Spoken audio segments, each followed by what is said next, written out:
Welcome back to the channel. In this video I explain UPSHIFT app review to see with what you're using. So UPSHIFT is a flexible work app that connects users with shift-based job in industries like hospitality, events, and warehousing.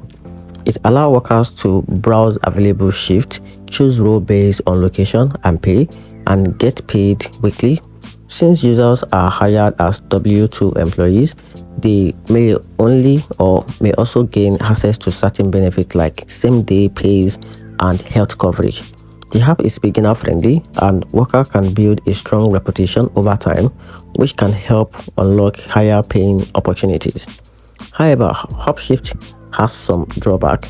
Job availability can be limited depending on location, and the app is known to occasionally crash or glitches.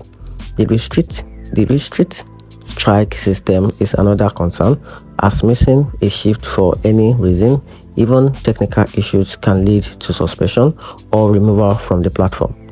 And here's the very conclusion: the app is still worth using if you want a flexibility and a short-term gig without long commitment, but not ideal if you need a consistent work or worry about strict penalties for missed shift.